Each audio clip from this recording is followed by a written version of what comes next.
अस्सलाम वालेकुम बच्चों, क्या आप लोग मुझे सुन सकते हैं? अली सज्जाद, हामिद अली, कासिम कादरी, हुसैन शफीक, मुमताज अब्दुल्ला, क्या आप लोगों को मेरी आवाज आ रही है?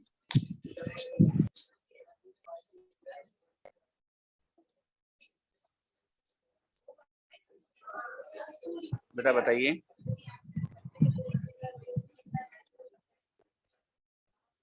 क्या आप लोगों को मेरी आवाज आ रही है? Yes sir. ठीक है, थोड़ा सा वेट करते हैं जब तक कुछ चंद बच्चे और आ जाएं। हमारी इस्लामियत की क्लास का आगाज अभी हम 5 मिनट में कर लेते हैं, ठीक है?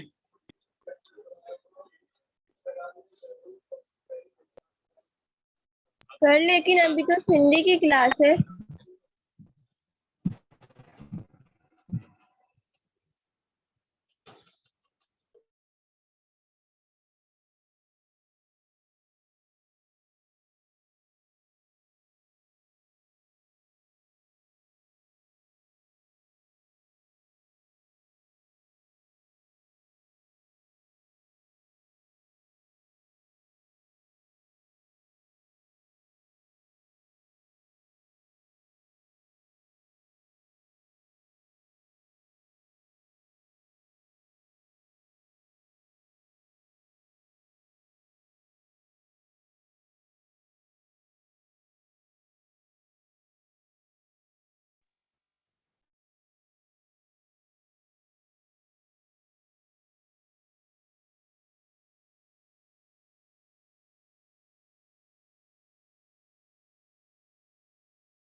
अस्सलाम वालेकुम, क्या आप लोग मुझे सुन सकते हैं?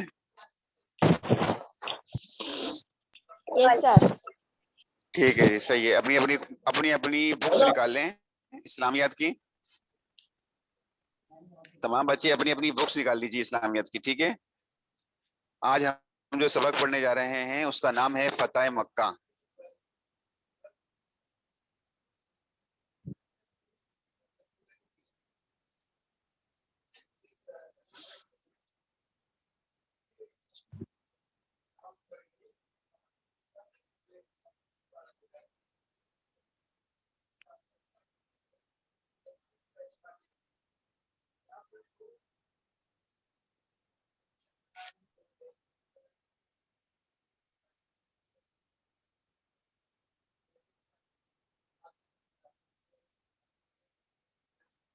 जी बच्चों बोलिए, किताबें निकाल चुके हैं सब लोग?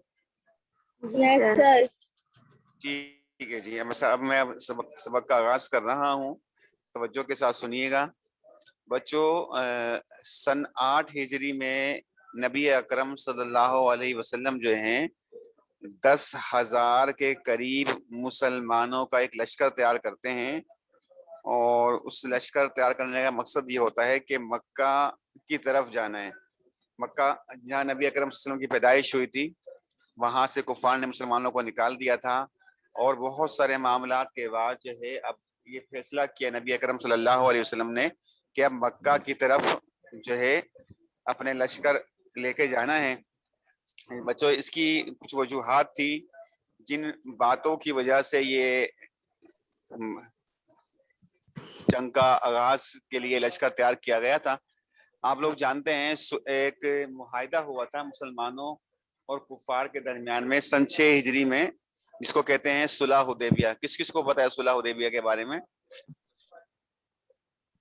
किस किस को बताया? अभी आप लोग पढ़कर आ रहे हैं, लास्ट ईयर ही पढ़ा होगा आप लोगों ने ये सुलह हुदैबिया। चैप्टर कौन सा है बेटा? मैंने आपको बताया था, मोहम्मद आदिल, मैंने कहा था फतेह मक्का है, सफा नंबर 20। सफा नंबर 20 पर है फतेह मक्का, उसको निकाल लीजिए। ठीक है,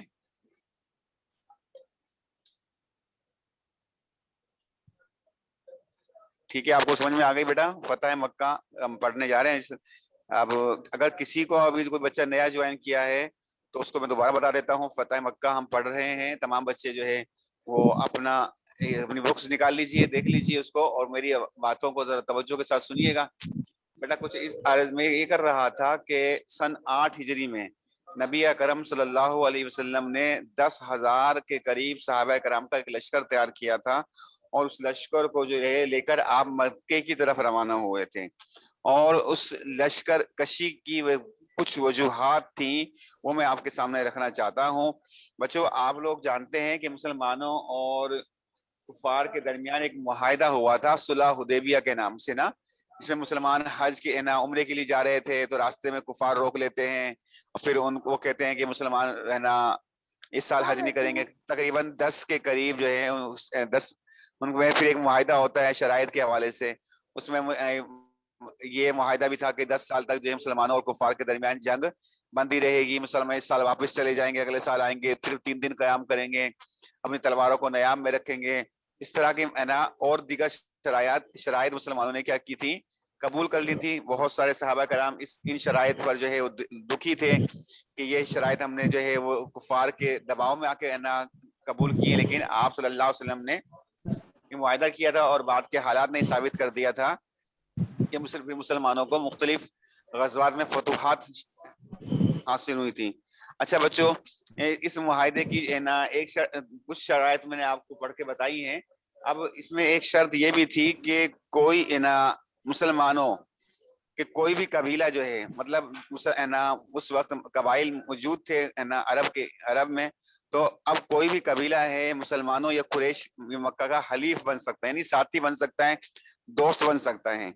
अब और जब एक दूसरे का है ना कोई कबीला किसी भी फरीक का हलीफ बन जाएगा, दोस्त बन जाएगा, तो फिर वो उस पर अगर कोई हमला करता है तो फिर वो उस फरीक पर हमला तस्वुर होगा। यानी कि एक कबीला था बनु खजा, इस बनु खजा पर जो है मुसलमानों का हलीफ कबीला बन गया था। अब अगर कोई इस पर हमला करता तो ये मुसलमानों पर हमला तस्वुर होता। ये सुलह हुदैबिया की एक शराइत थी। तो बच्चों, अब एक वक्त था कि ये कबीला बनु बकर जो थे वो कुरैश का हलीफ था और कबीला बनु खजा जो था ये मुसलमानों का हलीफ था। अब ये दोनों कबीले जो है वो एक दूसरे पर हमला नहीं कर सकते थे इस शर्त की वजह से कि अगर वो कबीला बनु खजा बनु बकर पर हमला करता तो वो कुरैश पर हमला तस्वुर होता। अगर बनु खजा पे हमला करता तो फिर वो मुसलमानों पर हमला तस्वुर होता। तो ये एक दूसरे पर हमला नहीं कर सकते थे, ठीक है ना। लेकिन अब ये चूंकि उस वक्त माहौल कुछ इस तरह से था कि छोटी छोटी बातों पर लड़ाइयां जो है सालों है ना चलती रहती थी। बहुत सारे अरसे तक लोग है ना उस जंगो जदल में मुब्तला ही रहते थे। अब कबीला बनु बकर जो था वो कुरैश का हिमायती कबीला था। अब इसने क्या किया, इसने अब एक रात को जो है कबीला बनु खजा के लोगों पर हमला कर दिया अचानक से, ठीक है। अब बनु खजा के जो लोग थे वो मुआहिदे की पासदारी करते हुए मुसलमानों के साथ जो है उन्होंने क्या किया, भाग कर आए और हरम में पनाह ले ली, हरम में, ठीक है ना। अब और इनके जो है लोगों को जो है बनु बकर के लोगों ने कत्ल भी कर दिया था। जो बच गए थे वो हरम में तशरीफ ले आए थे, हरम में उन्होंने पनाह ले ली थी।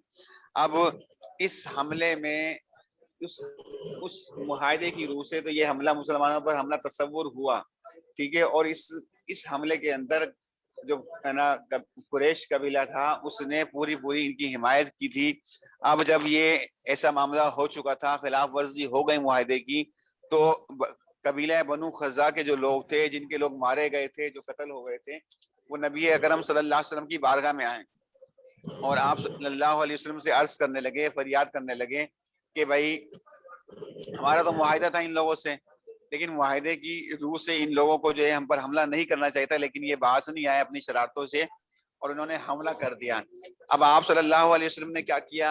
आप सल्लल्लाहु अलैहि वसल्लम ने जो है इन लोगों की बात सुनी, बनु खजा के लोगों की जिन पर हमला हुआ था, जो लोग मुसलमानों के हिमायती कबीले थे, इनकी बात सुनी।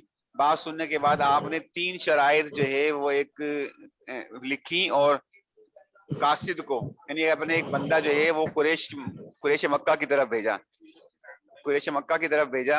और उन शराइत में पहली शर्त ये थी कि मकतूलीन का खून बहा अदा किया जाए, यानी कि जो हजरात जो लोग बनु खजा के कत्ल हुए हैं उनका जो है कसास दिया जाए, उनका खून बहा अदा किया जाए, ठीक है। दूसरी शर्त ये रखी थी कि कबीला कुरैश जो है वो बनु बकर की हिमायत तरक कर दे कि भाई ये हम इस हमले का हमसे कोई ताल्लुक नहीं है, इस बात का ऐलान कर दिया जाए, इन्होंने ये इनका जाती फेल है। लेकिन अच्छा, ये दूसरी शर्त हो गई। तीसरी शर्त ये थी कि आप सल्लल्लाहु अलैहि वसल्लम ने उनको तीसरी शर्त में ये कहा था कि या फिर आप ये ऐलान कर दें कि हुदैबिया का मुआहिदा जो है वो क्या हो गया है, टूट गया है, ठीक है। अब वो क्योंकि कुफार जो थे वो अपनी ताकत के नशे में चूर थे, उनको अपनी है ना माल और दौलत पर, हसब नसब पर, अपनी है ना जाहिरी ताकत पर बहुत नाज था। तो उन्होंने क्या किया, आखिर में दोनों शर्तें मंजूर करने की बजाय उन्होंने क्या किया, उन्होंने आखिरी शर्त जो थी वो कबूल कर ली कि भाई हम मुआहिदा तोड़ने का ऐलान करते हैं। और जब मुआहिदा तोड़ दिया गया तो आप सल्लल्लाहु अलैहि वसल्लम ने को ये के लिए बेहतरीन मौका मिला कि मुआहिदा तोड़ने जो है जो अहद की पासदारी नहीं की जा रही, तो इस बात वादा खिलाफी के लिए का बदला लेने के लिए आप सल्लल्लाहु अलैहि वसल्लम ने क्या किया, एक लश्कर तैयार किया। वो सन 8 हिजरी में, और उसकी तादाद जो थी वो 10,000 के करीब मुसलमान उसमें मौजूद थे, ठीक है बच्चों। अब 10,000 के करीब मुसलमान मौजूद थे। उन्होंने जो है इस मक्के की तरफ चल पड़े मुसलमान, और नबी अकरम सल्लल्लाहु अलैहि वसल्लम का जो है ना जो की क़यादत के अंदर जो है लश्कर चल रहा था, मक्के की तरफ बढ़ रहा था। और साथ साथ जो मुसलमानों के हलीफ कबाइल थे वो मुसलमानों के साथ चल रहे थे, साथ हो रहे थे उनके, है ना, जैसे है ना कोई काम के लिए कोई लोग बढ़ते हैं तो उनके साथ साथ उनके हिमायती, उनके नजरिए से ताल्लुक रखने वाले लोग उनका साथ देते हैं। इसी तरह जो है बहुत सारे जो कबाइल थे जो उन्होंने मुसलमानों का साथ दिया और वो चलते रहे। अब जब कुरैश को इतला मिली कि नबी अकरम सल्लल्लाहु अलैहि वसल्लम जो है वो है ना लेकर आ चुके हैं, मक्के के करीब पहुंच गए हैं, तो उन्होंने 3 अफराद को जो है ना इस मामले के लिए भेजा कि भाई तहकीक तो करो, आखिर हुआ क्या है, क्यों आए हैं, क्या वजह है, कितने लोग हैं और किस तरह उनकी ताकत है, सारे मामला की तहकीकात करने के लिए उन्होंने हजरत अबू सुफियान, जो उस वक्त तक मुसलमान नहीं थे, फतेह मक्का से पहले पहले तक हजरत अबू सुफियान मुसलमान नहीं थे, उनको भेजा अबू सुफियान को। उनमें हकीम बिन हज़ाम एक शख्स है, उसको भेजा, और साथ साथ बदेल बिन वर्का, ये 3 अशखास को जो है उनको तहकीकात करने के लिए भेजा गया। अब जब ये लोग पहुंचे तहकीक करने के लिए तो हजरत अबू सुफियान को जो है मुसलमानों ने गिरफ्तार कर लिया और नबी अकरम सल्लल्लाहु अलैहि वसल्लम की बारगाह में पेश कर दिया। अब जब एक काफिर सरबरा है, एक सरबरा थे अबू सुफियान, उस वक्त कुफार के बहुत सारी जंगें भी लड़ चुके थे, मुसलमानों को कत्ल भी इन्होंने किया था।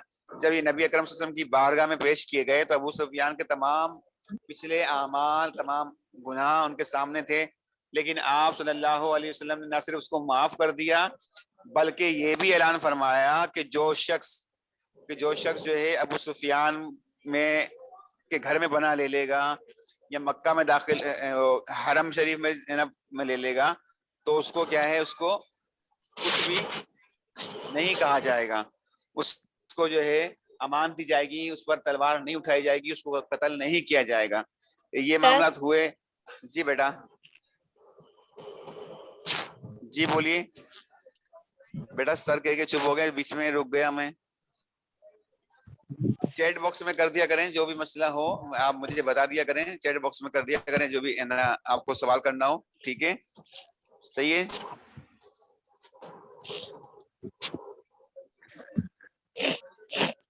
जी बेटा, हम यहाँ थे कि नबी अकरम सल्लल्लाहु अलैहि वसल्लम ने ये जबान दे दी कि जो शख्स हरम में दाखिल होगा, यानी मक्का में खाना काबा में दाखिल हो जाएगा, उसको अमान होगी। जो अबू सुफियान है, जो है मुसलमानों का कातिल था, बहुत बड़ा दुश्मन था, उसको माफ फरमाकर इसको ये मकाम भी दे दिया कि जाओ, जो तुम्हारे घर में भी आ जाएगा, अमान पनाह ले लेगा, उसको भी अमान होगी, उसको कत्ल नहीं किया जाएगा, उसको जो है राह रास्त से हटाया नहीं जाएगा, उसको उसकी जिंदगी की हिफाजत की जाएगी। ये आप सल्लल्लाहु अलैहि वसल्लम ने उसको पनाह दे दी। अब जब कुछ मामला ऐसा हुआ और हजूर अकरम सल्लल्लाहु अलैहि वसल्लम के सहाबा करम मक्का में दाखिल हुए, और दाखिल होने के बाद जो है ना, फिर अब खाना काबा के अंदर गए, और वहां पे जो 360 के करीब जो बुत रखे हुए थे, आप सल्लल्लाहु अलैहि वसल्लम ने उनको कि अपनी हाथ में जो छड़ी ले रखी थी उससे गिराना शुरू कर दिया, और फरमाया, सूरह बनी इसराइल की आयत की तिलावत करने लगे कि जा अल हक व ज़हक़ल बातिल इन्नल बातिला काना ज़हूक़ा। तर्जुमा है इसका, हक आ गया, बातिल नाबूद हो गया, और बेशक जो है बातिल को यानी कुफ्र को नाबूद होना था, खत्म होना था, बर्बाद होना था। ठीक है, इस बात की आयत इसमें इस गज़वे के अंदर, इस फतेह मक्का में जो है बाकायदा जो जंग होती थी, आमदू बदू इस तरह के वाकयात जो है वो कम हुए थे। अगर यानी कि बगैर जंग किए जो है आप सल्लल्लाहु अलैहि वसल्लम की क़यादत में मुसलमानों ने क्या किया था, मक्का फतह कर लिया था। लोग जो है वो तमाम के तमाम जो मक्का के जो लोग थे उस वक्त, कुफार जो थे ना, वो आप सल्लल्लाहु अलैहि वसल्लम की के सामने जमा किए गए। आप सल्लल्लाहु अलैहि वसल्लम से भाई उनसे ने पूछा, भाई लोगों तुम किस तरह का ताल्लुक समझते हो कि भाई तुमसे इस तरह का सलूक किया जाएगा। तो अब मक्का के लोग जो है 40 साल तक उन्होंने आप सल्लल्लाहु अलैहि वसल्लम की जिंदगी को देखा था, आप सल्लल्लाहु अलैहि वसल्लम के हर तरह की आदात से वाकिफ थे, वो आप सल्लल्लाहु अलैहि वसल्लम के खानदान से, आप सल्लल्लाहु अलैहि वसल्लम के बड़ों से, आबा अजदाद से वाकिफ थे। तो वो फरमाने लगे, कहने लगे भाई कि आप जो है ना वो एक शरीफ इंसान हैं, शरीफ हैं, शरीफ भाई के बेटे हैं, तो हम आपसे जो है मतलब अच्छा सलूक की उम्मीदें उनको रखी थी, इस तरह के जो उन्होंने बात की। फिर आप सल्लल्लाहु अलैहि वसल्लम ने किसी पर भी हद कायम नहीं की, किसी को भी सजा नहीं दी, बल्कि यहाँ तक के तमाम जो है कुफार हैं उनको जो है क्या किया, उनको सबको मुआफ कर दिया, उनको जो है सबको मुआफ फरमा दिया कि भाई जाओ, आज जो है आप पर कोई भी कुछ भी सजा नहीं है। ठीक है बेटा, ये सिलसिला था। अब नबी अकरम सल्लल्लाहु अलैहि वसल्लम जो थे, इन तमाम मामलात को देखकर वहां पर रुके, और जो जो मामलात करने थे, जो जो चीजें उनको अपने के लिहाज से फरमानी थी, वो उन्होंने वहां पर निपटाए। और उसके बाद जो है मदीना मुनव्वरा क्या है कि तशरीफ ले आए, मदीना तशरीफ लेकर आ गए।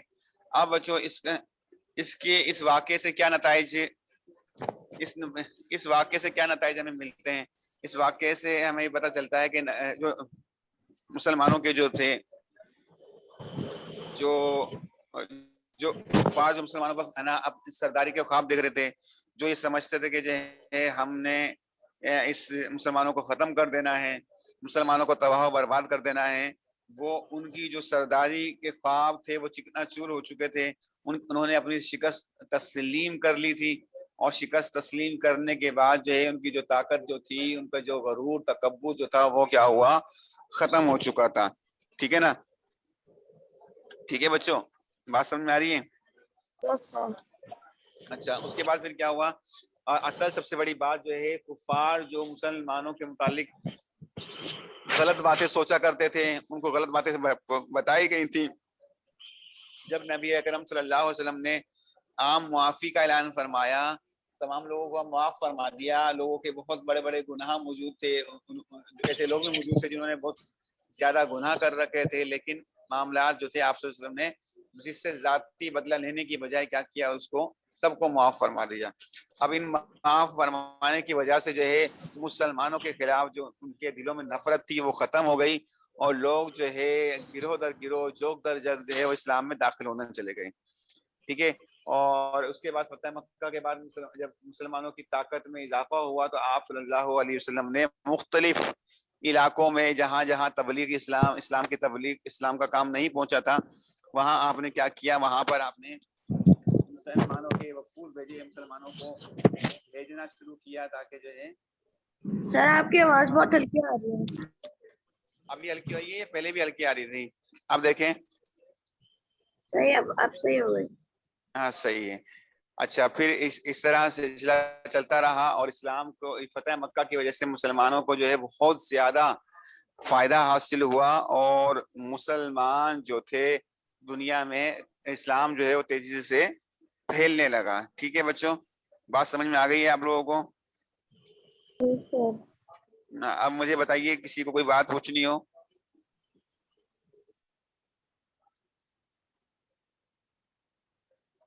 अच्छा बच्चों, आप लोगों ने जो मैं काम आपको बता रहा हूँ वो आप काम कर रहे हैं, मुझे बताइए।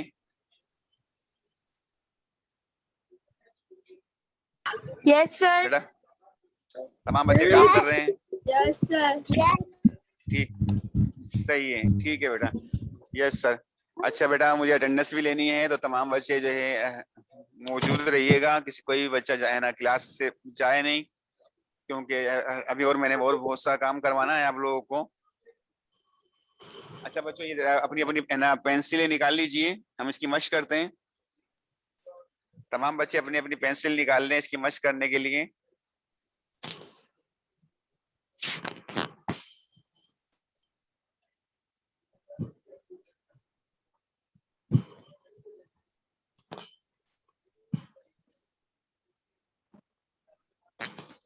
जी दानियाल, क्या कहना चाह रहे हैं आप?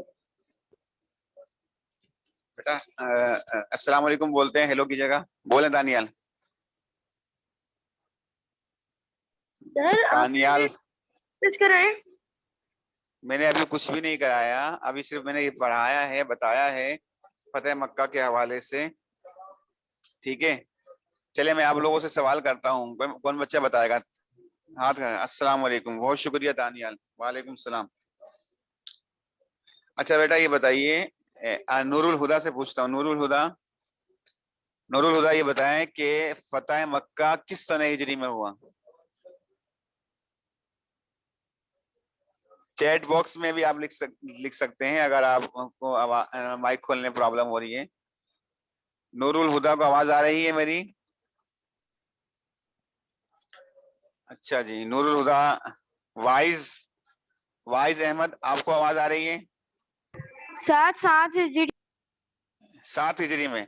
जैन शफीक ने माशाल्लाह से बता दिया है। बेटा जैन शफीक, आप आवाज अपने आप बोल के बता सकते हैं ना? अली सज्जाद 7 हिजरी। बेटा 8 हिजरी में हुआ बेटा, 8। अब किताब में भी 8 हिजरी लिखा है, मैंने भी 8 हिजरी में बताया है। 7 हिजरी में जो है वो ग़ज़वा खैबर हुआ था, फतेह खैबर हुआ था। ठीक है ना? 6 हिजरी में सुलह हुदैबिया, 7 में फतेह खैबर, और ये 8 में फतेह मक्का। ठीक है। अच्छा बताइए कि इस फतेह मक्का के मौके पर नबी अकरम सल्लल्लाहु अलैहि वसल्लम ने जो है क्या कहते हैं कि कितने मुसलमानों का लश्कर तैयार किया था? मुसलमानों का लश्कर 10,000। शाबाश, 10,000। ठीक है, ठीक है जैन, शाबाश। 10,000 मुसलमानों का लश्कर तैयार किया था। अच्छा बताएं कि कौन सा, सर मेरे मोबाइल में बहुत कम आवाज आ रही है नूरुल हुदा। बेटा तो फिर आपको अपना नेट सर्च करना होगा, देखना होगा, उसको देखिए। ठीक है, यहाँ पर हम तो कोशिश कर रहे हैं कि आपको मुकम्मल तौर पे है ना बेहतर से बेहतर सर्विस मुहैया की जाए, और अभी तक किसी बच्चे ने आवाज, सिवाय एक बच्चे की आवाज का, किसी ने भी कुछ मामला नहीं किया। अच्छा बेटा ये बताइए, कौन सा कबीला जो था वो कुरैश का हिमायती था? बनु खजा या बनु बकर? बनु खजा। बनु बकर। बनु जी, खजा। बनु खजा जो था वो मुसलमानों का हिमायती था। ठीक है, बनु खजा जो था वो मुसलमानों का हिमायती कबीला था, और जबकि बनु बकर जो था वो कुरैश का था। चलिए जी, आखिरी एक सवाल और मैं कर लेता हूं। मुझे ये बताइए कि कुरैश का कौन सा सरदार जो था वो उसको मुसलमानों ने गिरफ्तार कर लिया था? कुरैश के किस सरदार को मुसलमानों ने गिरफ्तार किया था? अबू सुफियान। जी बिल्कुल दुरुस्त है, शाबाश, बेहतरीन। ठीक है जी। अच्छा ये बताइए कि नबी अकरम सल्लल्लाहु अलैहि वसल्लम ने कुफार के साथ क्या सलूक किया था फतह के बाद, फतह मक्का के बाद मुसलमानों ने नबी अकरम सल्लल्लाहु अलैहि वसल्लम ने क्या सलूक किया? किस किस को सजाएं दी, उनका नाम बताएं, बोले। बाइस, जैन, कासिम, नूरुल हुदा, मुमताज, किसी को नहीं पता? किसी को भी नहीं दी, पर माफ कर दिया था। जी हाँ, माफ कर दिया था, किसी को भी सजा नहीं दी थी। माशाल्लाह जी, ठीक है जी, सही है।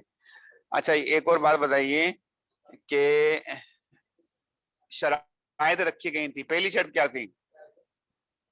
3 शराइत देकर भेजा गया था ना कासिद को। पहली शर्त क्या थी? नबी अकरम सल्लल्लाहु अलैहि वसल्लम ने पहली शर्त में क्या लिखा था? अब्दुल्ला। सर, मकसूलीन का खूब बहा अदा किया जाए। चले जी, मकतूलीन का खून बहा अदा किया जाए, इस जुमले से बच्चे आप लोगों को क्या समझ में आया है? कौन मकतूलीन थे? हाँ जी, मकतूलीन कौन थे? जिनको जंग में मारा था। जिनको हमला करके बनु बकर ने मारा दिया था, कत्ल कर दिया था। और खून बहा क्या होता है? खून बहा कत्ल करना। मतलब वो उसमें 2 तरह से होता है। कसास होता है, कसास होता है यानी कि कसास होता है मतलब जिस फरीक के बंदे मरे थे, जिन्होंने मारा था, उसके बदले उनको कत्ल कर दिया जाए। कसास में साथ साथ ये होता है कि उनका जो जिन लोगों के अफराद मारे गए हैं वो उनको जो है मुआवजा दिया जाए। ठीक है, इसको भी जो है इस तरह जो है वो खून बहा कहा जाता है। ठीक है। अच्छा मुझे ये बताइए, कुरैश ने कौन सी शर्त कबूल की थी मुआहदे के हवाले से? आखिरी शर्त। तीसरी शर्त, कौन सी शर्त थी वो बताइए, तीसरी शर्त कौन सी थी? ऐलान कर दिया जाए कि हत्या का माहिदा तोड़ दिया गया है। हाँ ठीक है जी, सही है। अच्छा ये बच्चा कौन पढ़ रहा था? मैं सर जिन्होंने ये मुमताज। जुमला, मुमताज, ठीक है, चलें ठीक है। अच्छा बेटा अब ये हमने सवालात कर लिए, माशाल्लाह से आप लोगों को आता है। अब ऐसा करते हैं कि आप लोग अपनी अपनी कॉपीज निकालिए, सॉरी पेंसिल निकालें और इसमें मश्क कर लीजिए, जल्दी कीजिए, मश्क करते हैं।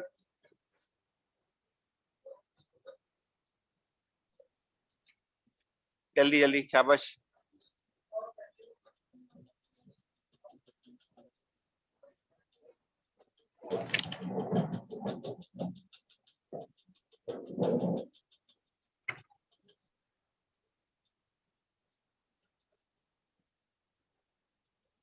हाँ जी, पेंसिल निकालिए। पहला सवाल है, सवाल नंबर 5 में देखिएगा, मंदाजा झैल सवालात के दुरुस्त जवाबात का इंतखाब करें।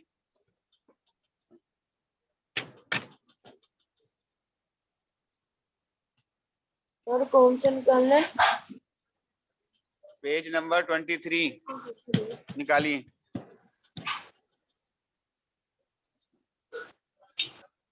सफा नंबर 23।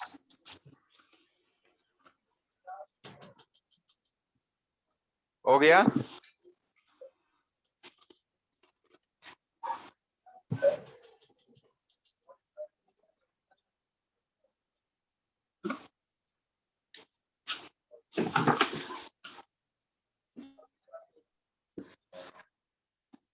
जी बेटा, पहला सवाल है, मुसलमानों और कुरैश के दरमियान कितने साल के लिए जंग बंदी का मुआहिदा हुआ था? 10 साल, 10 साल। 10 साल, सही है जी, निशान लगा लीजिए, टिक निशान लगा लें। 10 साल का मुआहिदा हुआ था, सही है, जवाब दुरुस्त है। उसके बाद सवाल नंबर 2 देखिए, मुआहिदे की रूह से कौन सा कबीला मुसलमानों का हलीफ बना? ये सवाल मैंने अभी भी आप, बनु सर खज़ा। बनो फजा। नंबर 2, जी ठीक है जी, बनु खज़ा जो है मुसलमानों का हलीफ था, हिमायती था, सही है।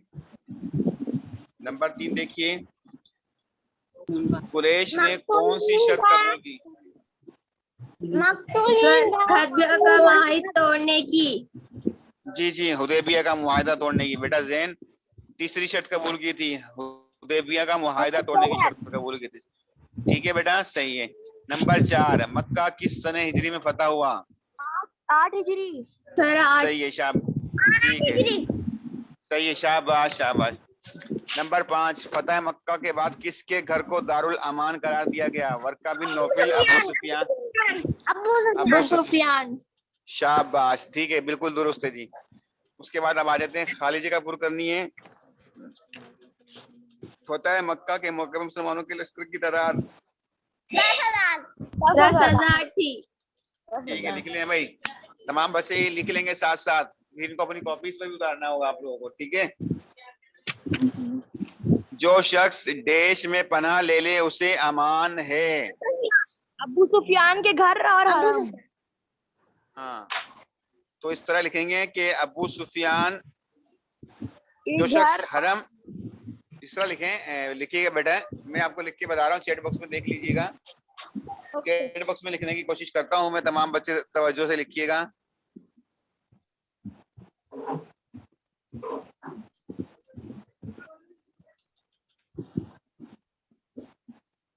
अच्छा बेटा, देखिए, जो अब यहाँ पर लिखेंगे जो शख्स, अब यहाँ पर हमने लिखना है हरम, जो शख्स हरम लिखे हैं, पहले तो लिख लें, मैं बोल भी रहा हूँ, हरम में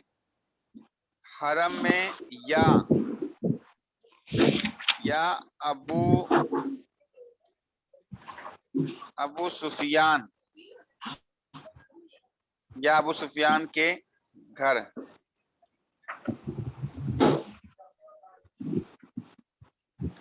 अब ये हरम के बाद जो में आ रहे हैं ना, वो काटें। जो शख्स हरम या अबू सुफियान के घर में, बस इतना लिखिएगा। मैं आगे लिखा हुआ है, ठीक है बेटा। ये मैं आपको सेंड कर रहा हूँ, वो जो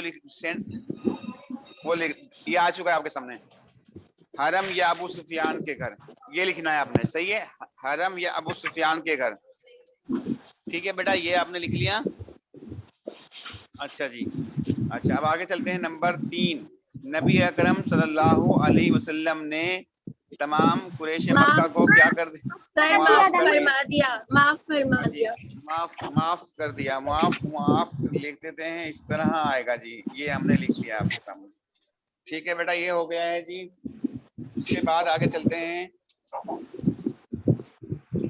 हक आ गया और बातिल की स्पेलिंग बताइए, बातिल के हिज्जे बताइए। सर दोनों डैश में बातिल आएगा।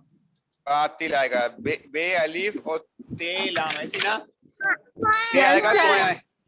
तो आएगा। चल बेटा, मैंने लिख के भेज दिया है, चेक कर लीजिए, ठीक है, मैंने लिख कर भेज दिया है।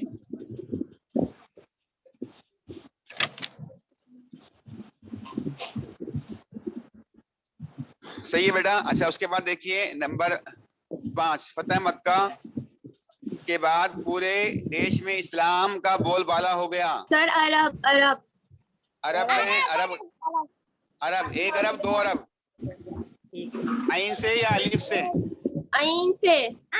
आइन, ठीक है, शाबाश, सही है, शाबाश, सही है जी, बिल्कुल बेहतरीन है।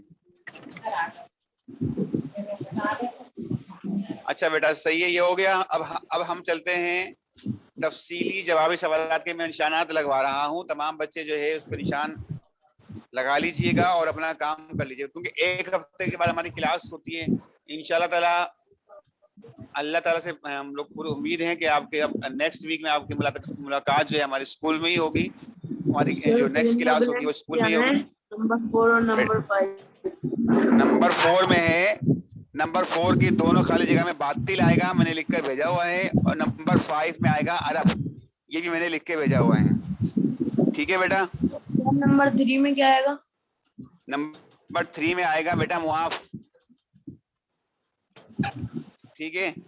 नंबर 2 में आएगा हरम या अबू सुफियान के घर। नंबर 1 में आएगा 10,000, सही है। Okay sir, thank you. अच्छा बेटा, वेलकम।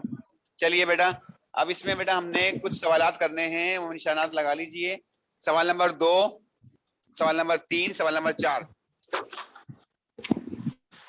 पहला सवाल छोड़ दीजिए, 2, 3, 4 करने हैं, उनके निशानात मैं आपको लगवा रहा हूँ।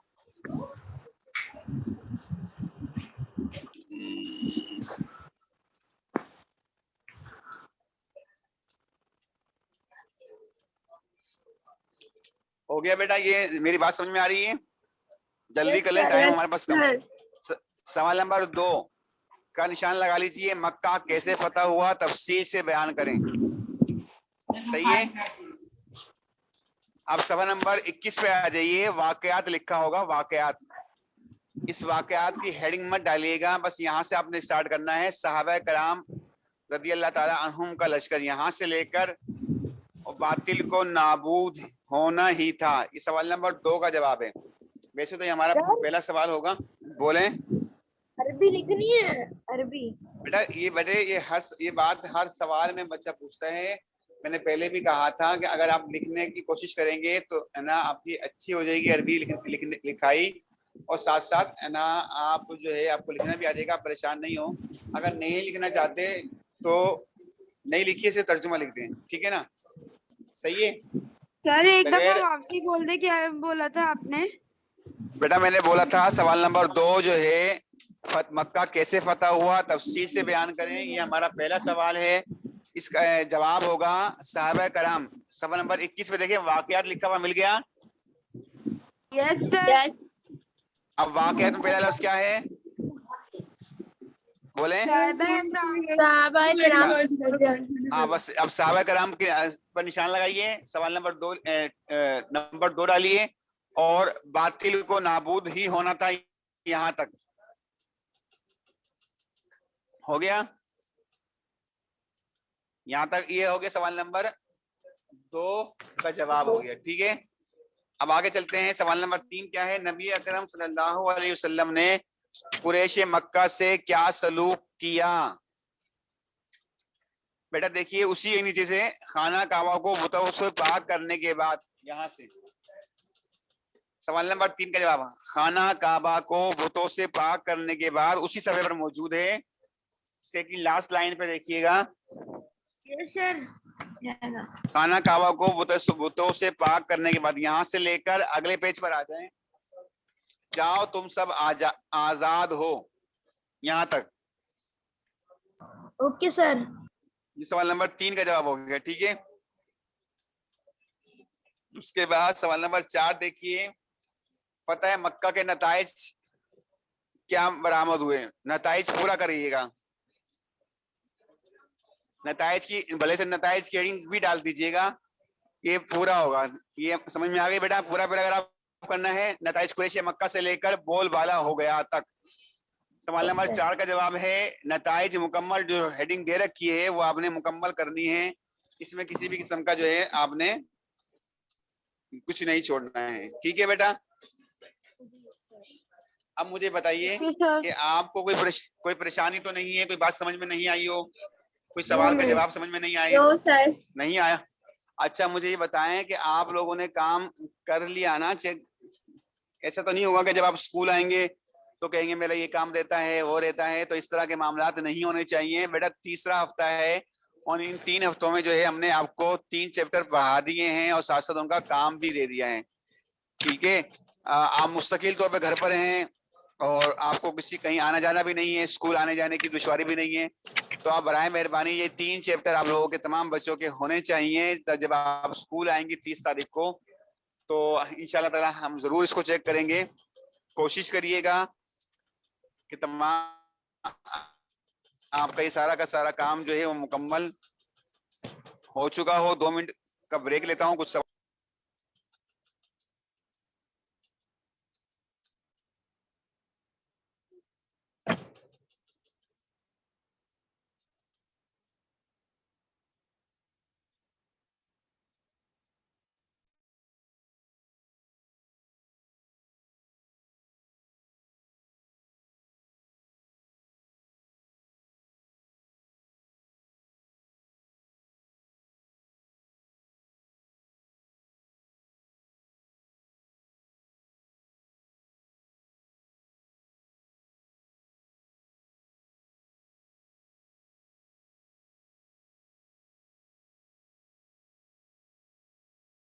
जो है अभी क्लास को ज्वाइन करने वाली है।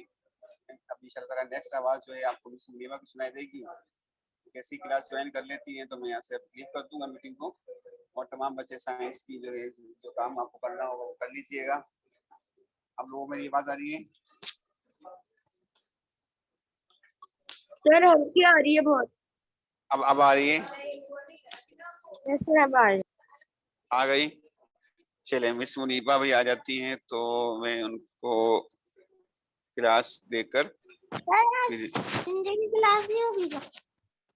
बेटा अभी आप साइंस की क्लास पढ़ें और जब सिंधी की क्लास का टाइम आएगा आपको बता देंगे, ठीक है ना? सर शुरू में ही तो फर्स्ट वाली सिंधी की क्लास थी। अच्छा,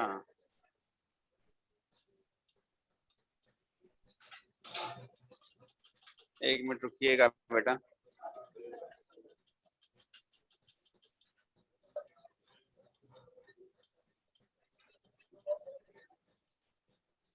चलिए जी, मिस मुनीबा होस्ट हो गई है। अल्लाह हाफिज, फिर मिलते हैं इंशाल्लाह ताला। अल्लाह हाफिज।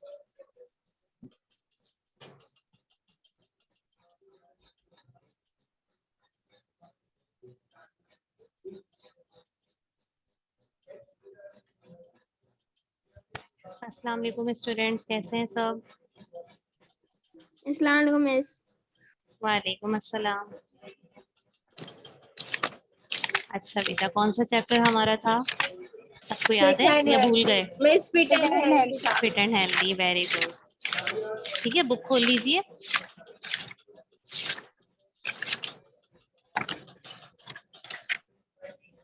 ठीक है बेटा। अच्छा, हम लोगों का चैप्टर जो है फिट एंड हेल्दी चल रहा था, आज ही चैप्टर खत्म हो जाएगा। ठीक है, हमने इसको 2 पोर्शन में डिवाइड कर दिया था। हाफ टॉपिक्स हमने अपने प्रीवियस क्लास में पढ़ लिए थे। अब जो है रिमेनिंग हाफ टॉपिक्स इंशाल्लाह आज हम पढ़ लेंगे। ठीक है, तो लास्ट टाइम हमने बैलेंस डाइट, ठीक है, और किस तरीके से हेल्दी रहा जा सकता है, ये सारे टॉपिक्स हमने कवर किए थे। आज जो हमारा फर्स्ट टॉपिक है वो क्या है बेटा? Vitamin deficiency. ठीक है, आप लोग विटामिन के नाम सुनते रहते हैं। ठीक है, विटामिन ए। ठीक है बेटा, आप लोग विटामिन के नाम सुनते रहते हैं, विटामिन ए, बी, सी। ठीक है, इसके अलावा विटामिन डी भी होता है, ई भी होता है, विटामिन के भी होता है, लेकिन यहाँ पे आपकी जो बुक में है वो विटामिन ए, बी, सी को मेंशन किया हुआ है, उस पर ज्यादा फोकस किया हुआ है। अच्छा, सबसे पहले हमारे पास सोर्सेज ऑफ विटामिन सी है कि विटामिन सी की सोर्सेज कौन कौन सी हैं, हम विटामिन सी कहाँ कहाँ से हासिल कर सकते हैं। ठीक है, तो बेटा याद रखिएगा, सोर्सेज ऑफ विटामिन सी हम कहाँ से हासिल कर सकते हैं? जितने भी सिट्रस फ्रूट्स होते हैं। ठीक है, फ्रूट्स कौन से हो गए? जो कि जूसी होते हैं, सिट्रस होते हैं, खट्टे होते हैं, तो उसमें क्या होता है बेटा? बहुत ज्यादा अमाउंट में विटामिन सी मौजूद होता है। ठीक है, विटामिन सी बहुत ज्यादा मौजूद होता है सिट्रस फ्रूट्स में। इसके अलावा fresh vegetables, leafy green vegetables जैसे कि स्पिनच हो गया, पालक हो गया, ठीक है, ऑरेंजेस हो गया, लेमन हो गया, तो इन सब में बेटा क्या होता है? विटामिन सी बहुत एक्सेस अमाउंट में, इनफ अमाउंट में मौजूद होता है। ठीक है, इसके बाद हमारे पास आ जाते हैं बेटा डिजीजेस। अब अगर खुदा ना खास्ता क्या हो बेटा कि विटामिन की डेफिशिएंसी हो, ठीक है, अब क्या हो? अगर विटामिन सी की डेफिशिएंसी होगी तो उसके कुछ सिम्टम्स होते हैं। जब किसी भी चीज की बेटा बॉडी में डेफिशिएंसी होती है तो उसके सिम्टम्स अपीयर होना स्टार्ट हो जाते हैं। सबसे पहले क्या होता है, जो कॉमन सिम्टम जो है वो स्कर्वी होता है। स्कर्वी क्या है बेटा? स्कर्वी एक ऐसी बीमारी है जिसमें गम्स से जो आपके मसूड़े हैं उससे ब्लीडिंग स्टार्ट हो जाती है। ठीक है, उसमें से ब्लीडिंग स्टार्ट हो जाती है। ड्राई स्केली स्किन, आपकी जो स्किन है वो क्या होगी बेटा? बहुत ज्यादा क्या होने लग जाएगी? ड्राई होने लग जाएगी, और इस तरीके की होगी जैसे कि स्केल्स बन गए। ठीक है, जैसे स्केल्स बन गए, निशानात बन गए, और ड्राई हो जाएगी, रफ हो जाएगी। इसके अलावा मजीद क्या होने लग जाता है बेटा? Muscle weakness. आपकी जो मसल्स हैं वो वीक होने लग जाएंगी। जब आपकी मसल्स वीक होंगी तो उसकी वजह से क्या होगा? जॉइंट एंड मसल एक होगा। ठीक है, आपके जॉइंट्स में और मसल्स में क्या होने लग जाएगा? पेन होने लग जाएगा। ठीक है, तो अगर विटामिन सी की डेफिशिएंसी होती है तो ये सारे सिम्टम्स जो हैं बेटा अपीयर होने लग जाते हैं। ठीक है, जब तक सिम्टम्स अपीयर नहीं होंगे, अलामात जाहिर नहीं होंगी, आपको पता नहीं लगेगा कि आपकी बॉडी में कुछ रॉन्ग हो रहा है। सिम्टम्स इसीलिए अपीयर होते हैं ताकि आपको पता लगे कि बॉडी में कुछ ना कुछ प्रॉब्लम स्टार्ट हो रही है। ठीक है, अगर किसी को ब्लीडिंग गम्स का प्रॉब्लम है तो डेफिनेटली क्या होता है बेटा? ब्लीडिंग गम्स, जो मसूड़ों से खून आने लग जाता है, जो अक्सर क्या होता है जब हम ब्रशिंग करते हैं, ठीक है, टीथ ब्रश करते हैं, तो कुछ लोगों के क्या होता है बेटा, मसूड़े इतने ज्यादा वीक होते हैं कि उसमें से ब्लीडिंग स्टार्ट हो जाती है। तो ये भी विटामिन सी की डेफिशिएंसी है, ठीक है, जिसमें मसूड़ों से खून आने लग जाता है। और बाज औकात इतनी ज्यादा क्या हो जाती है, डेफिशिएंसी हो जाती है कि विदाउट हर्टिंग, कुछ हर्ट भी नहीं हुए मसूड़े और ब्लीडिंग स्टार्ट हो गई। तो ये सब विटामिन सी की डेफिशिएंसी की वजह से होता है। इसके बाद सेकंड जो डिजीज है, इसके बाद सेकंड डिजीज हमारे पास बेटा रिकेट्स आ जाती है। अब रिकेट्स क्या है, रिकेट्स किसकी डेफिशिएंसी की वजह से होता है, ठीक है। Rickets is a disease which affects bone making them soft so they become bent and twisted. क्या कहा जा रहा है बेटा कि रिकेट्स एक ऐसी डिजीज है, ठीक है, एक ऐसी बीमारी है जिसमें क्या होता है बेटा, हमारी जो बोन्स हैं, हमारी जो हड्डियां हैं वो सॉफ्ट होने लग जाती हैं, ठीक है। हमारी हड्डियां जो प्रॉब्लम है हमारी बोन्स में स्टार्ट होने लग जाती है, और उसकी वजह से क्या होता है, हमारी बोन्स जो है सॉफ्ट हो जाती हैं। और जब बोन्स सॉफ्ट हो जाएंगी तो यकीनन वो क्या हो जाएंगी, स्ट्रेट नहीं रहेंगी, वो क्या हो जाएंगी, बेंट हो जाएंगी और ट्विस्टेड हो जाएंगी, ठीक है।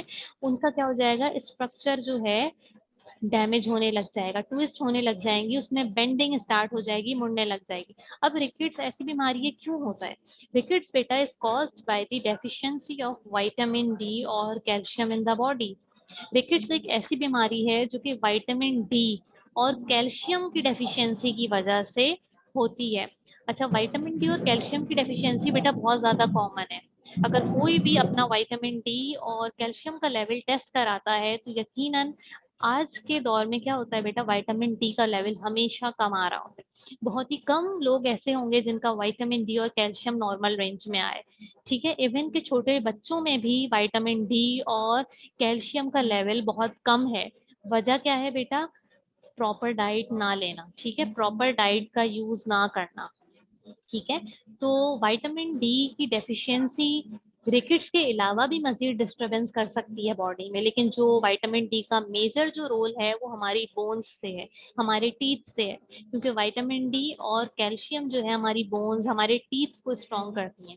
अच्छा, फॉर एग्जाम्पल अगर आपकी बॉडी में कैल्शियम है लेकिन विटामिन डी की कमी है, तो बेटा ये कैल्शियम भी यूजलेस है, क्योंकि हमारी बॉडी में जो कैल्शियम को एब्जॉर्ब कराता है वो विटामिन डी है। अगर विटामिन डी नहीं होगा तो हमारी बॉडी में कैल्शियम की एब्जॉर्प्शन नहीं होगी। अब विटामिन डी हम कहाँ से हासिल कर सकते हैं, ऐसी कौन कौन सी सोर्सेज हैं जिसके जरिए हम विटामिन डी हासिल कर सकते हैं। तो सोर्सेज ऑफ विटामिन डी में हमारे पास फिश ऑयल है, ठीक है। फिश ऑयल जो टैबलेट्स आती हैं, जो जिसमें क्या होता है, फिश का ऑयल होता है, ठीक है। आप लोगों ने देखी है बेटा ये वाली टैबलेट फिश ऑयल वाली, किसी ने देखी है, किसी ने खाई है बेटा। यस मिस देखिए। देखिए है ना, ठीक है। ये कॉमन सी मेडिसिन है, ठीक है, जो आम तौर से यूज कर रहे होते हैं फिश ऑयल। इसके अलावा सनलाइट, सनलाइट जो है बेटा इसको भी कहा जाता है कि ये सोर्स ऑफ विटामिन डी है। कहते हैं कि सूरज की रोशनी में बैठना चाहिए, ठीक है। अब ऐसा नहीं है कि आप दिन की रोशनी में बैठ गए, इतनी ज्यादा गर्मी है आप दिन की रोशनी में बैठ गए, नहीं। दिन की रोशनी में क्या होगा, बजाय इसके कि आपको विटामिन डी मिले, आप क्या होगा, उल्टा जो है आपकी जो है सनबर्न हो जाएगा, ठीक है, टैनिंग हो जाएगी। तो अगर आपको विटामिन डी लेना है तो या तो आप एकदम सुबह के वक्त बैठें, ठीक है, जब सूरज एकदम निकल रहा होता है तब उसकी तपिश इतनी ज्यादा नहीं होती, तब आप विटामिन डी आसानी से ले सकते हैं, ठीक है। लेकिन अगर आप दिन के वक्त बैठेंगे, 2 बजे के वक्त, 3 बजे के वक्त, तो उस टाइम जो है बेटा सनलाइट बहुत तेज होती है और बजाय इसके कि वो आपको फायदा पहुंचाए, वो उल्टा नुकसान हो जाएगा आपके लिए। तो सुबह के वक्त बैठें, ठीक है, अर्ली मॉर्निंग, या फिर शाम के वक्त, ठीक है, ताकि उस टाइम तपिश इतनी ज्यादा नहीं होती है। और इसके अलावा चीज, चीज क्या है बेटा, किसी को पता है चीज हम किसे कहते हैं, यस मिस। किसको कहते हैं बेटा, किसको कहते हैं चीज, पनीर को कहते हैं, पनीर को कहते हैं बेटा, ठीक है, चीज हम कहते हैं बेटा पनीर को। तो जो चीज होता है पनीर, उसमें भी विटामिन डी मौजूद होता है। इसके अलावा एग यॉक, ठीक है, एग यॉक जो अंडे की बेटा येलो वाला पार्ट है वो एग यॉक कहलाता है, एग का जो येलो वाला सेंटर वाला पार्ट होता है वो एग यॉक कहलाता है। तो इन सारे चीजों में बेटा क्या होता है, विटामिन डी मौजूद होता है, ठीक है। तो आप इन सारी चीजों का यूज करके विटामिन डी जो है आसानी से हासिल कर सकते हैं, ठीक है। इतनी बात समझ में आ गई बेटा सबको। इतना सबको समझ में आ गया बेटा? अच्छा, इसके बाद हम आ जाते हैं बेटा आयरन डेफिशिएंसी। ठीक है, अब आयरन डेफिशिएंसी क्या है? ठीक है, आयरन डेफिशिएंसी क्या होती है बेटा? Iron deficiency, a deficiency of iron causes a disease called anemia. Iron is needed to make hemoglobin. ठीक है, hemoglobin gives red blood cells their color and is essential for the transport of oxygen around the body. अब iron deficiency क्या है? ठीक है, iron deficiency आमतौर से कहा जाता है कि आयरन की डेफिशिएंसी हो गई, जिसकी वजह से जो डिजीज होता है वो क्या कहलाता है? एनीमिया। एनीमिया वो डिजीज होता है जिसमें ब्लड की जो है कमी हो जाती है। ठीक है, उसको मेडिकल टर्म में हम एनीमिया कहते हैं। Deficiency of iron causes a disease called anaemia. ठीक है, आयरन की जो डेफिशिएंसी हो जाती है उस डिजीज को हम क्या कहते हैं? एनीमिया। और जब आयरन की डेफिशिएंसी होगी तो हेमोग्लोबिन की कमी हो जाएगी। ठीक है, iron is needed to make haemoglobin. Iron किस लिए चाहिए होता है? हेमोग्लोबिन की फॉर्मेशन के लिए चाहिए होता है। और हेमोग्लोबिन बेटा, हेमोग्लोबिन एक ऐसा पिगमेंट होता है जो हमारे रेड ब्लड सेल्स को रेड कलर दे रहा होता है। ठीक है, हमारा ब्लड जो है वो रेड कलर का क्यों है? इस वजह से है क्योंकि हेमोग्लोबिन एक पिगमेंट है जो कि रेड कलर दे रहा होता है। इसी वजह से हमारे आरबीसीज में, हमारे रेड ब्लड सेल्स में हेमोग्लोबिन मौजूद है और वो रेड कलर दे रहा होता है। अब हेमोग्लोबिन बहुत इंपॉर्टेंट है। हम कहते हैं बेटा कि जो ब्लड है वो रिस्पॉन्सिबल है for the transport of oxygen. हमारी पूरी बॉडी में जो है, हमारी पूरी बॉडी में जो है ऑक्सीजन की सप्लाई कौन कर रहा है? हमारा ब्लड कर रहा है। तो हमारी ब्लड में कौन करता है बेटा? ऑक्सीजन को अटैच कौन करता है? हेमोग्लोबिन करता है। हेमोग्लोबिन ऑक्सीजन से कंबाइन हो जाता है और जब ये पूरी बॉडी में ब्लड ट्रांसपोर्ट होता है तो बॉडी के हर सेल को ऑक्सीजन मिल जाता है। ठीक है बेटा, अब सोर्सेज ऑफ आयरन। अब किसी में अगर आयरन की डेफिशिएंसी हो, ठीक है, तो वो आयरन कहाँ से हासिल कर सकता है? कौन से ऐसे फूड्स यूज कर सकता है जिसके जरिए जो है बेटा उसकी आयरन की जो डेफिशिएंसी है वो रिकवर हो जाए। अब हमारे पास जो सोर्सेज ऑफ आयरन है वो क्या क्या है? सोर्सेज ऑफ आयरन बेटा हमारे पास है डार्क लीफी वेजिटेबल्स। ठीक है, ऐसी वेजिटेबल्स जो कि डार्क ग्रीन कलर की होती हैं। ठीक है, ऐसी वेजिटेबल्स जो कि डार्क ग्रीन कलर की होती हैं, कौन कौन सी हो गई? स्पिनच हो गई, पालक, जो डार्क ग्रीन कलर की होती है। ठीक है, ब्रोकली हो गया बेटा, हाँ ब्रोकली हो गया। ठीक है, तो डार्क ग्रीन कलर की जो वेजिटेबल्स होती हैं उसमें आयरन बहुत ज्यादा होता है, जिसमें खास कर बेटा हमारे पास स्पिनच आ जाता है, पालक। इसके अलावा रेड मीट, उसमें भी आयरन होता है। ठीक है, जो लिवर होता है, लिवर क्या? कलेजी, उसमें भी आयरन बहुत ज्यादा होता है। इसके अलावा लेंटिल्स, लेंटिल्स जो आपकी दालें हो गई, पल्सेस हो गई डिफरेंट टाइप्स की, उसमें भी आयरन मौजूद होता है। ठीक है बेटा, तो ये डिफरेंट सोर्सेज ऑफ आयरन है जिनको हम यूज करके हम आयरन की डेफिशिएंसी को क्या कर सकते हैं? रिकवर कर सकते हैं।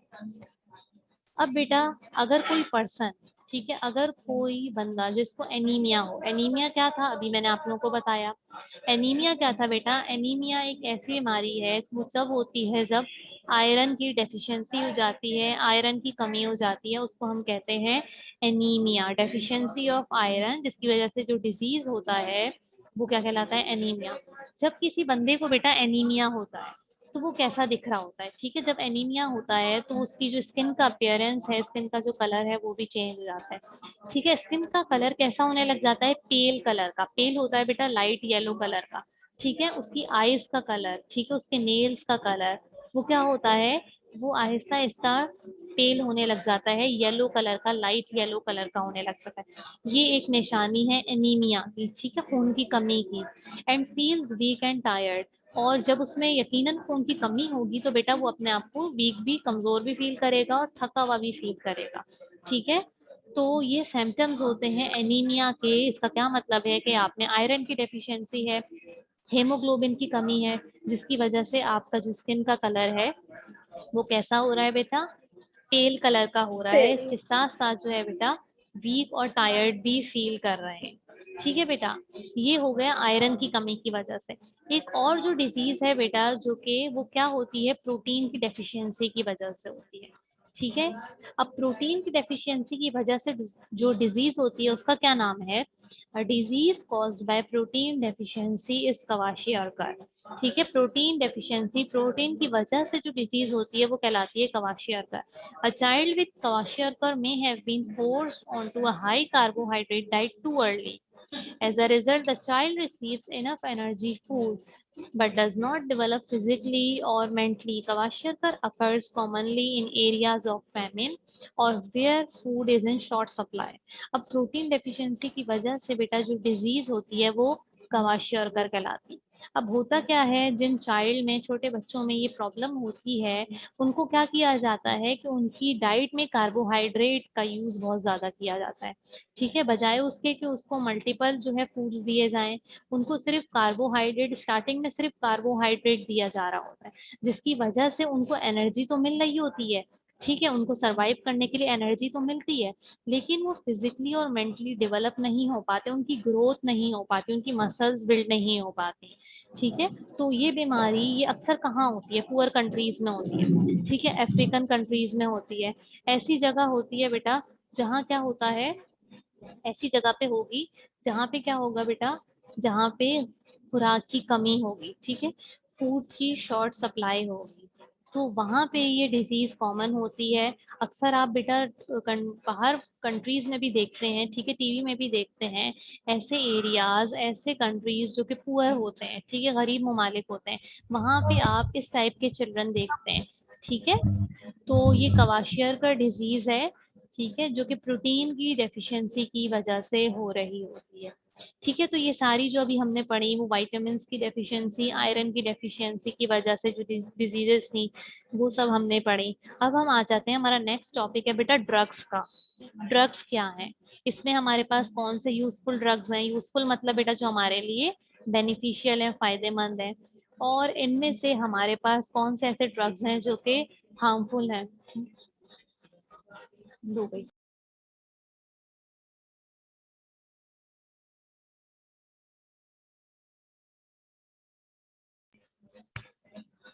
ठीक है बेटा, तो अब हम आ जाते हैं ड्रग्स पे।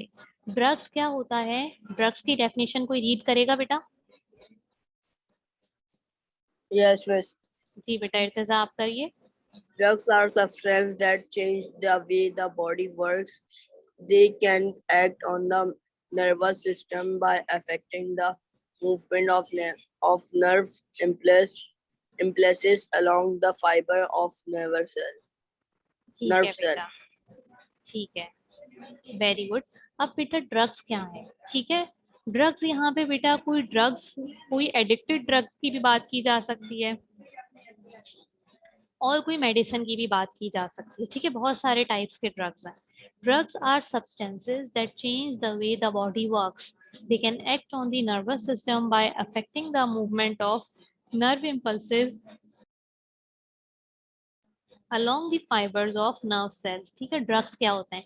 ड्रग्स ऐसे सब्सटेंसेस होते हैं, ठीक है, ऐसे सब्सटेंसेस होते हैं जो कि हमारी बॉडी के वर्क को क्या कर देते हैं बेटा? चेंज कर देते हैं। हमारी बॉडी जिस तरीके से काम कर रही होती है उसको चेंज कर देते हैं, उसकी जो एक्टिविटी है उसको चेंज कर देते हैं। ये ड्रग्स बेटा डायरेक्टली हमारे नर्वस सिस्टम पे इफेक्ट करते हैं। ठीक है, अब हमारे पास जो ड्रग्स होते हैं वो दो टाइप के हैं।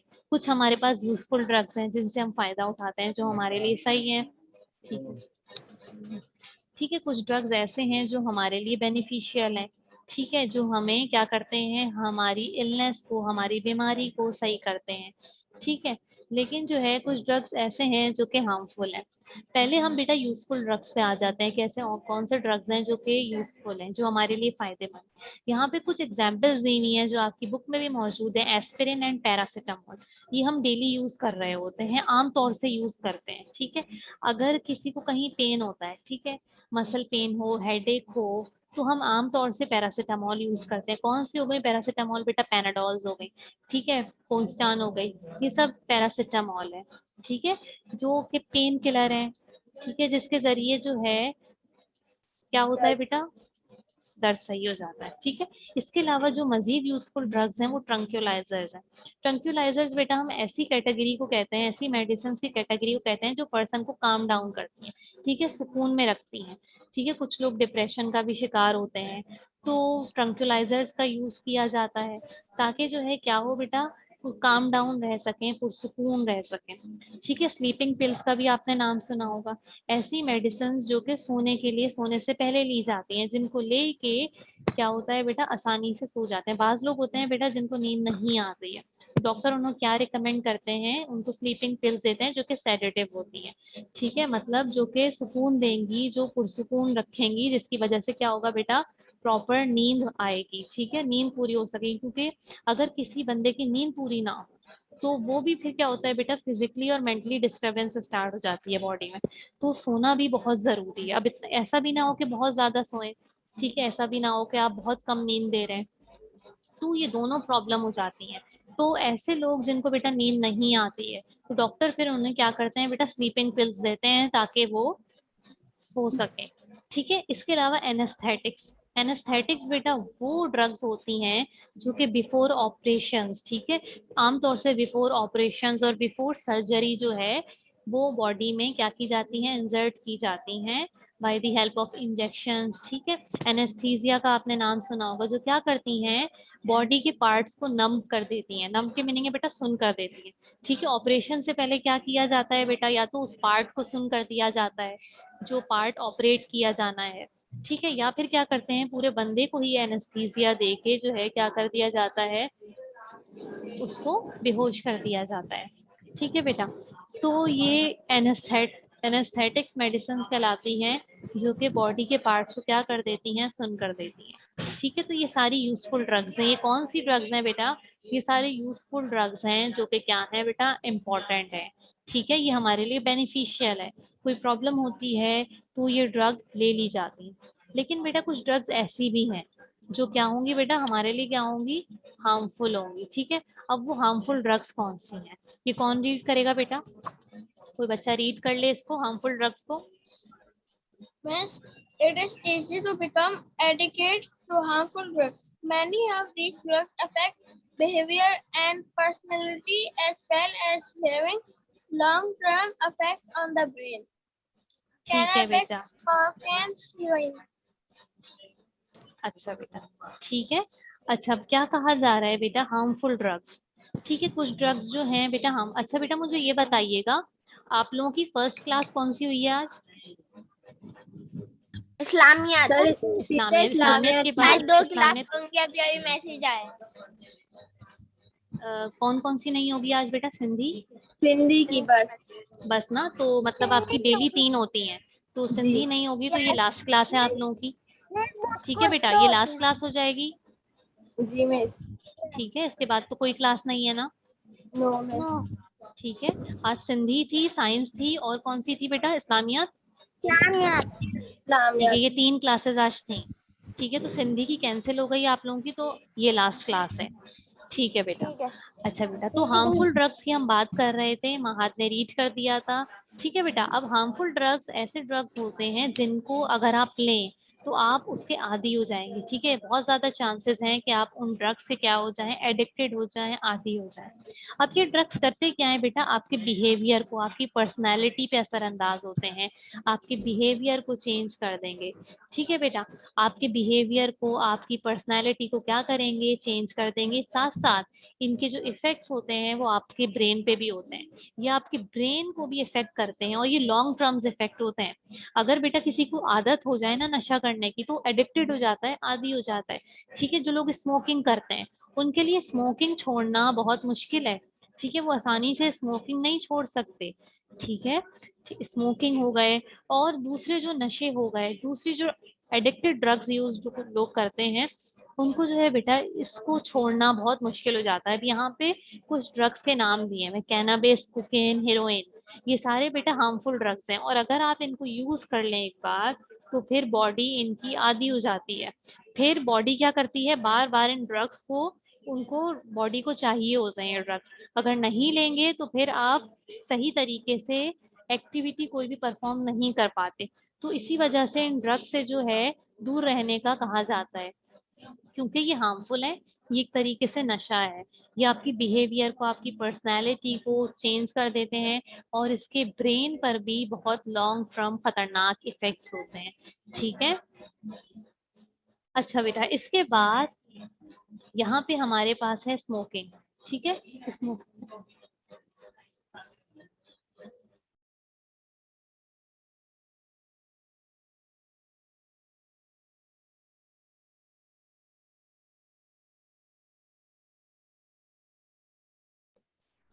अच्छा बेटा, अब स्मोकिंग का टॉपिक है।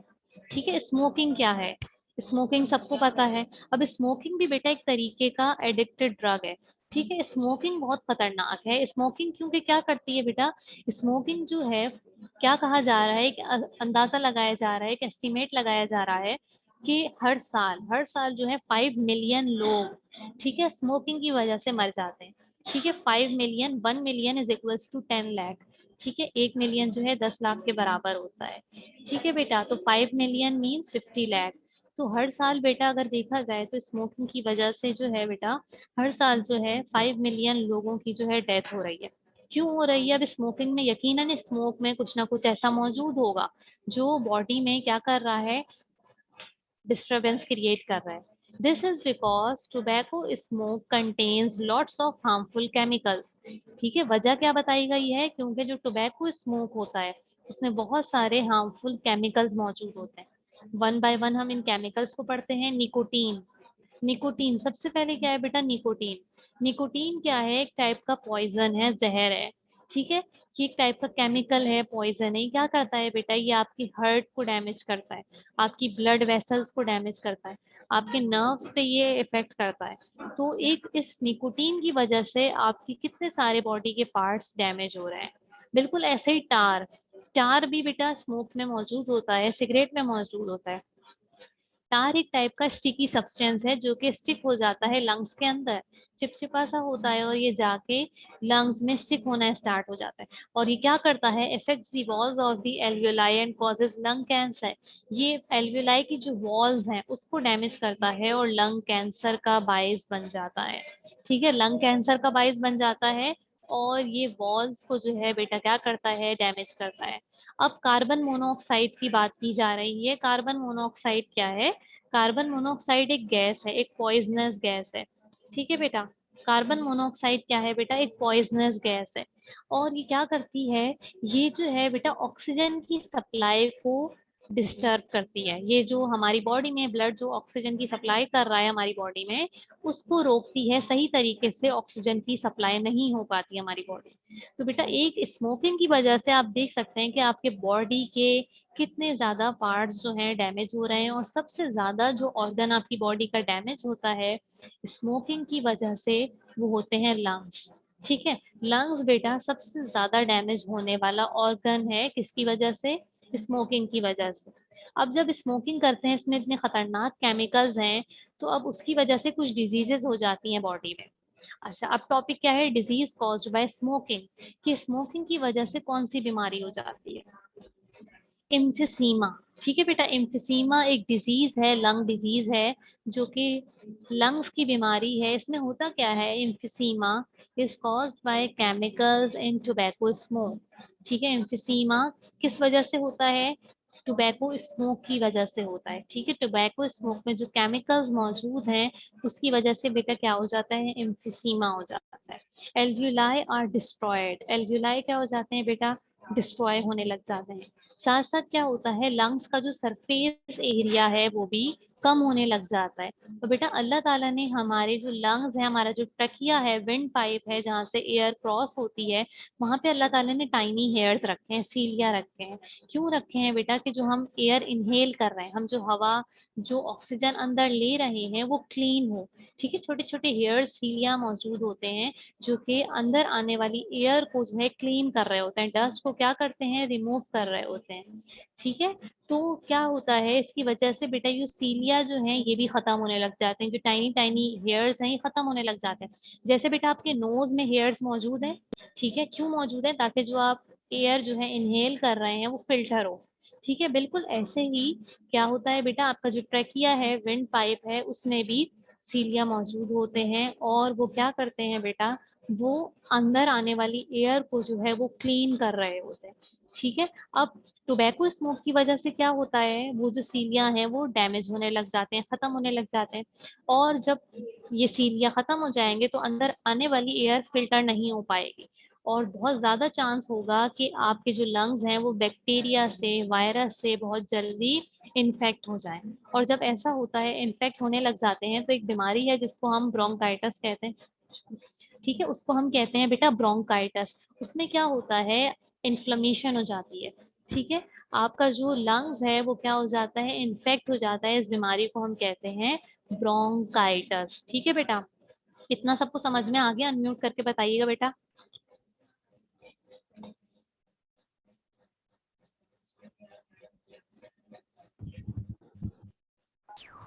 Yes, miss. Yes, miss. Yes, miss. ठीक है बेटा, एक और लास्ट टॉपिक बच गया है। ठीक है, फिर ये हमारा चैप्टर खत्म हो जाएगा। लास्ट टॉपिक अब हमारे पास है क्या?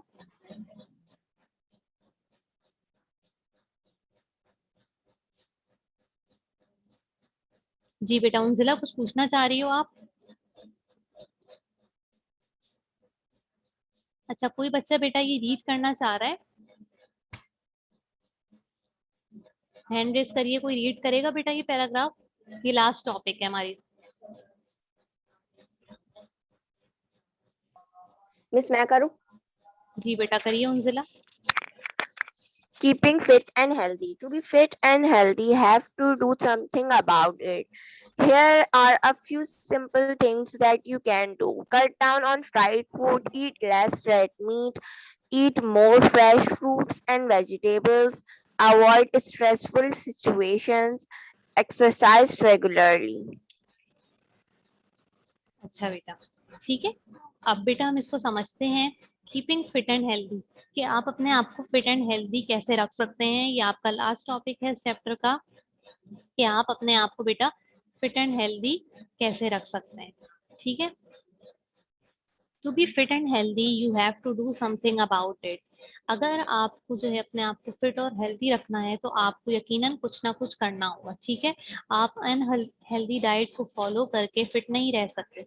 ठीक है, यकीनन आपको कुछ ना कुछ अपने लाइफ स्टाइल में ऐसी चेंजेस करनी पड़ेंगी जिसके जरिए आप अपने आप को क्या रखें बेटा, फिट रख सकें, हेल्दी रख सकें।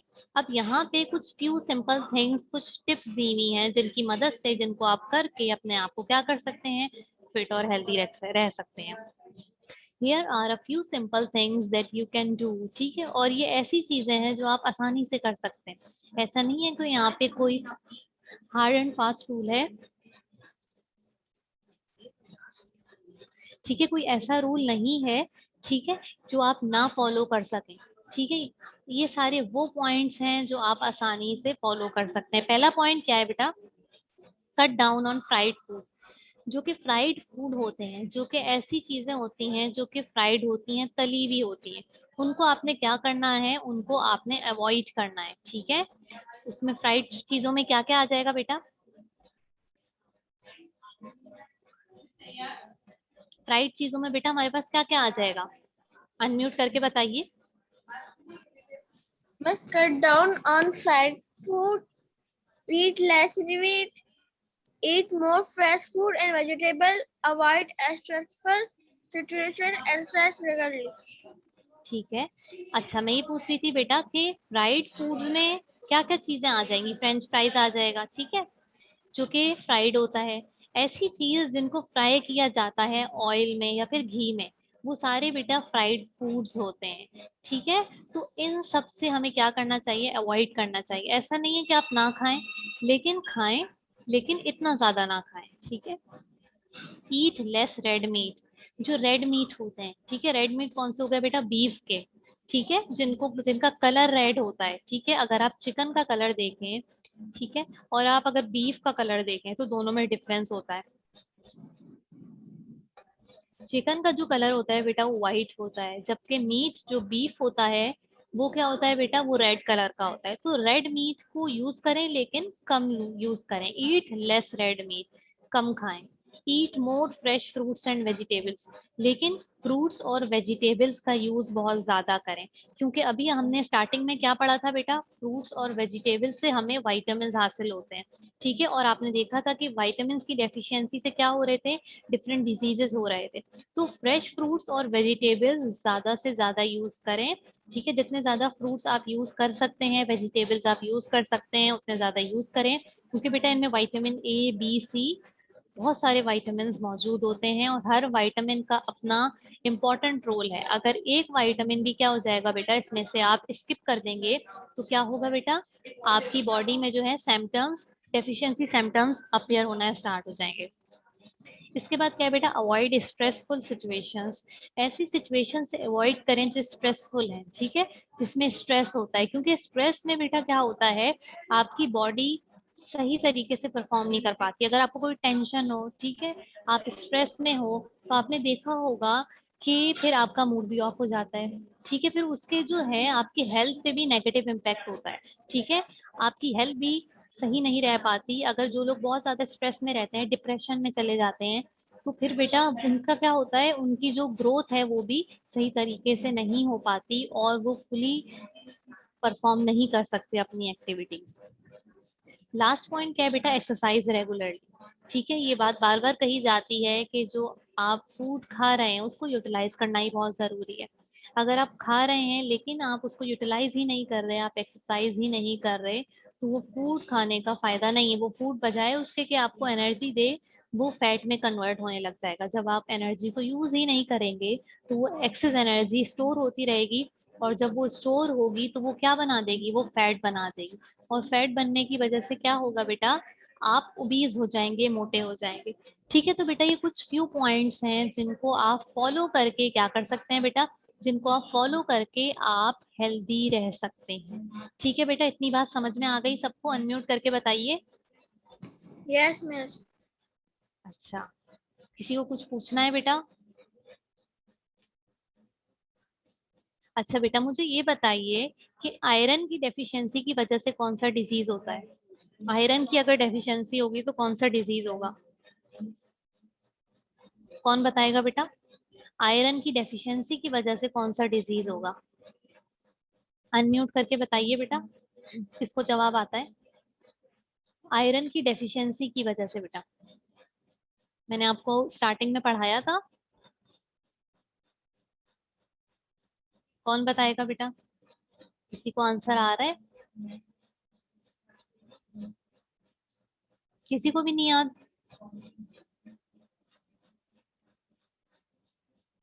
चलें अब बताएं देख के।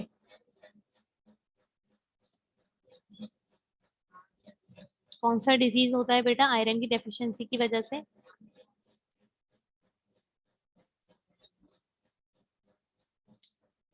जी बेटा सज्जाद, आप बताइए। अनीमिया। Anaemia, very good. इसका नाम शायद थोड़ा मुश्किल लग रहा होगा आप लोगों को, ठीक है बेटा, तो एनीमिया होता है, ठीक है, सज्जाद ने बिल्कुल सही बताया। अच्छा अब मुझे बताइए बेटा, अगर विटामिन सी की डेफिशिएंसी हो जाए, ठीक है, तो हमें कैसे पता लगेगा, हमारी बॉडी में कौन से सिम्टम्स डेवलप होंगे जिससे हमें पता लगेगा कि हमारी बॉडी में विटामिन सी की डेफिशिएंसी हो गई है?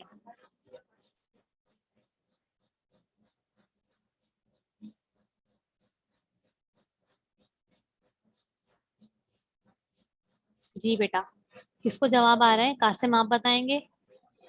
स्किन प्रॉब्लम होगी। और क्या होता है बेटा? ये देखिए हमने जो पढ़ा था पहले, कौन कौन से प्रॉब्लम्स हैं बताइए। ब्लड जम, मसल ब्लीडिंग गम्स, वीकनेस, ठीक है, Blood in one dry, joint and muscle scaly attach. skin, muscle weakness, and joint and muscle axis. Axis. ठीक है बेटा सही बताया। ये सारी प्रॉब्लम्स क्यों होती हैं? ये सारी प्रॉब्लम्स होती हैं बेटा विटामिन सी की डेफिशिएंसी की वजह से, ठीक है बेटा। अच्छा अब मुझे ये बताइए बेटा, हम आयरन किन किन फूड से हासिल कर सकते हैं? अगर किसी को बेटा आयरन की डेफिशिएंसी है, ठीक है, आयरन की डेफिशिएंसी हो, तो आयरन आप किन किन फूड से हासिल कर सकते हैं?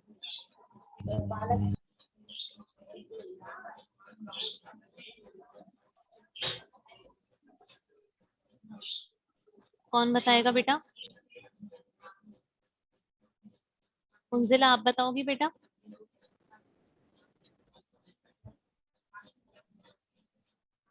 सोर्सेज ऑफ आयरन, ठीक जी है, मैं सोर्सेज ऑफ आयरन। क्या बताना है?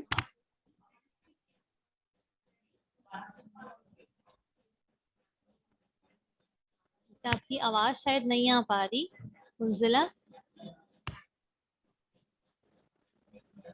आपकी आवाज नहीं आ रही बेटा उंजिला। मिस आपकी आवाज बहुत कट कट के आ रही है, की आवाज हाँ बहुत अब आ कट रही के आ है, रही है। अब आ रही है, ठीक है, अब बोलिए। मिस मेरा शायद नेट, मिस जी बोलिए बेटा। मिस आपकी आवाज बहुत कट कट के आई बेटा वो थी। शायद नेट का प्रॉब्लम है, ठीक है, नेट का इशू है, इस वजह से हो सकता है कट कट के आ रही हो। ठीक है बेटा, जैन आप अपने आप आपने को अनम्यूट सोर्सेज कर ऑफ लीजिए। आयरन बोला है ना? जी बेटा जी। सोर्सेज ऑफ मिस डांटिस। जी, डार्क ग्रीन वेजिटेबल्स,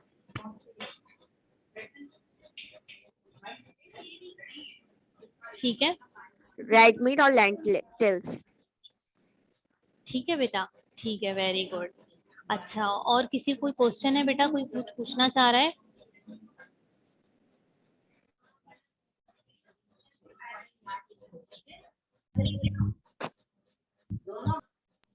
जी बेटा मैंने अनम्यूट कर दिया है, जैन बहुत देर से कह रहे थे, जी जैन अनम्यूट करने को।